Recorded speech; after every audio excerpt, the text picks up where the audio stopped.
Hi Pepys, ഞാൻ മഴയത്തിരുന്നാണ് voice കൊടുക്കുന്നത്. അപ്പോൾ അതിൻ്റെ ചെറിയൊരു പ്രശ്നം ഉണ്ടാവും കേട്ടോ. അപ്പോൾ നമ്മുടെ ഇന്നത്തേതൊരു കുക്കിംഗ് വീഡിയോ ആണ്. എപ്പോഴും കുക്കിംഗ് വീഡിയോ തന്നെയാണല്ലോ അല്ലേ.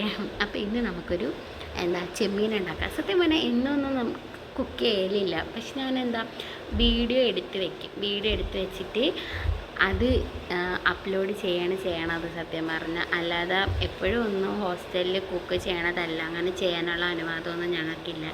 പിന്നെ പൈസയില്ലല്ലോ, നമുക്ക് സാധനങ്ങളൊക്കെ വാങ്ങി കുക്ക് ചെയ്യാനുള്ള പൈസയൊന്നുമില്ല. അപ്പോൾ നമ്മൾ എപ്പോഴും ഒന്നും കുക്ക് ചെയ്യണതല്ല. അപ്പോൾ ആരും തെറ്റിദ്ധരിക്കരുത്. അപ്പോൾ നമുക്ക് നമ്മുടെ കൊഞ്ചൊക്കെ നല്ലവണ്ണം കഴുകി വൃത്തിയാക്കി, ഞങ്ങൾ തിരുവനന്തപുരത്ത് കൊഞ്ചെന്നാണ് പറയണത്, ചെമ്മീനെന്നല്ല. അപ്പോൾ എനിക്ക് കൊഞ്ചെന്നേ വരൂ, എപ്പോഴും കൊഞ്ചെന്നേ വരൂ. ഓക്കെ, അപ്പോൾ നന്നായിട്ട് കൊഞ്ച് കഴുകി നല്ല വൃത്തിയാക്കുന്നത്. ഞാൻ ഓൾറെഡി വാഷ് ചെയ്ത് വെച്ചതാണ്. അതുകൊണ്ടാണ് ഞാൻ പിന്നെ ചെറിയൊരു അടുപ്പ് പാത്രത്തിലേക്ക് ഒഴിച്ചിട്ട് കൊഞ്ച് ക്ലീൻ ആക്കണം. അല്ലാതെ വൃത്തിയില്ലാതെ ചെയ്യുന്നതെന്ന് ദയവ് ചെയ്ത് ആരും കരുതരുത്. അപ്പോൾ നമുക്ക് ഇതിലേക്ക് ആവശ്യമായ ഇൻഗ്രീഡിയൻസ് ഒക്കെ നല്ലോണം ചതച്ചെടുക്കണം.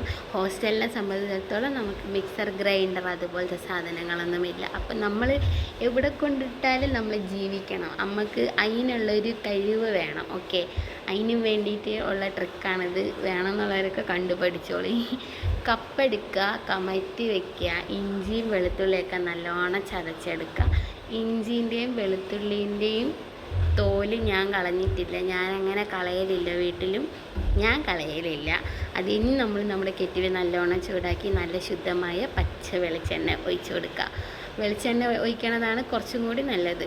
പിന്നെ കടുകിട്ട് പൊട്ടിക്കുക. പിന്നെ നമ്മുടെ ഇഞ്ചി, വെളുത്തുള്ളി, കറിവേപ്പില, പിന്നെ ഇതിൻ്റെ കൂടെ പച്ചമുളക്, അങ്ങനെ സാമഗ്രികളെല്ലാം ഇതിലേക്കിട്ട് നല്ലോണം ഒന്ന് വഴറ്റിയെടുക്കുക. അതിന് വലിയ ഉള്ളി ഇടുക, അതായത് സവാള നിങ്ങൾക്ക് എത്രത്തോളം കറി ഉണ്ടോ അത്രയും അളവിന് സവാള ഇട്ട് കൊടുക്കുക. ഇപ്പോൾ ഇവിടെ വന്നിട്ട് ഞാനും ഫെബി മാത്രമേ ഉള്ളൂ, അപ്പോൾ 2 പേർക്കുള്ളത്. പിന്നെ ഉപ്പ് രുചിക്ക് വേണ്ടിയല്ല, സവാള വേഗം വഴണ്ടിയിട്ടാനാണ്. നമ്മൾ ഉപ്പിട്ടിട്ട് വഴറ്റിയെടുത്ത് കഴിഞ്ഞാൽ സവാള പെട്ടെന്ന് വഴണ്ടിയിട്ട്, അതിന് വേണ്ടിയിട്ടുള്ളൊരു അടുക്കള പൊടിക്കൈയാണ് നമ്മുടെ ഈ സവാള ട്രിക്ക് വെച്ചിട്ട്. പിന്നെ എന്താണെന്ന് വെച്ചാൽ എനിക്ക് നിങ്ങളോട് പറയാനുള്ളത്, ഞാനൊരു പുതിയ യൂട്യൂബ് തുടക്കക്കാരിയാണ്. അപ്പോൾ തെറ്റുകളും അബദ്ധങ്ങളും ഒക്കെ ആർക്കും പറ്റും. ഞാൻ എൻ്റെ ഈ യൂട്യൂബ് ചാനൽ തുടങ്ങിയതിന് ശേഷമാണ് എഡിറ്റിംഗ് എന്ന് പറയണ ആ ഒരു ഇതിലേക്ക് കാല് വെച്ചത്. അതിലെനിക്ക് വന്ന വലിയൊരു പിഴവാണ് ഈ സവാളേൻ്റെ വീഡിയോ ഇങ്ങനെ തന്നെ ഓടിക്കൊണ്ടിരിക്കുന്നത്. ഇതെപ്പോൾ തീരുമെന്ന് എനിക്കറിയില്ല. ഞാൻ വോയിസ് കൊടുക്കുമ്പോൾ ഇത് നോക്കണുണ്ട്, തീരുന്നുണ്ട്, ഇത് തീരുന്നവരെ ഞാൻ എന്തെങ്കിലുമൊക്കെ പറയണ്ടേ. അതില്ല എൻ്റെ കയ്യിൽ. അപ്പോൾ നമ്മൾ സത്യം പറഞ്ഞാൽ ഞാൻ ഇത് വെച്ചിട്ട് എങ്ങോട്ടോ പോയതാണ്. ഓക്കെ, ഞാൻ തിരിച്ചു വന്നു. അപ്പോൾ ഇനി നമുക്കിത് നന്നായിട്ട് ഇളക്കി കൊടുക്കാം.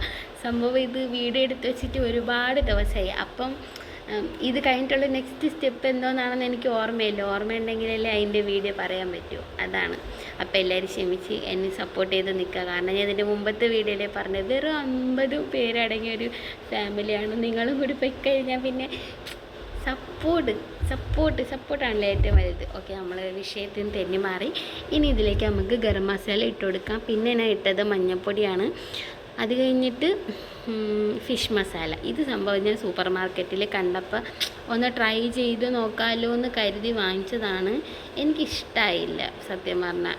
ഫിഷ് മസാല ഇട്ട് പിന്നെ ഞാൻ ഇതിൽ മുളക് പൊടി ചേർത്ത്, അതൊന്നും വീഡിയോയിലില്ല. മുളക് പൊടി ചേർത്ത്, കുരുമുളക് പൊടി ചേർത്ത്. കാരണം നമ്മളിതുപോലെ ഈ കൊഞ്ച്, കണവ എന്ന് വെച്ചാൽ കൂന്തൾ, ഇതുപോലത്തെ സാധനങ്ങളൊക്കെ നമ്മൾ ഉണ്ടാക്കുമ്പോൾ കുരുമുളക് പൊടി, ഇഞ്ചി, വെളുത്തുള്ളി അതൊക്കെ മസ്റ്റാണ്.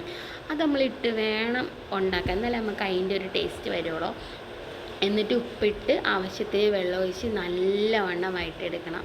കണ്ട, കുരുമുളക് പൊടി കുറച്ചും കൂടി ഇട്ടതാണ്, 2 ഇട്ടതാണ്. സംഭവം തികഞ്ഞില്ല എന്ന് എനിക്ക് തോന്നി. പിന്നെ നമ്മൾ ഹോസ്റ്റലിൽ ഇരുന്ന കുരുമുളക് പൊടി ഏതാണ്ട് തീർന്ന്.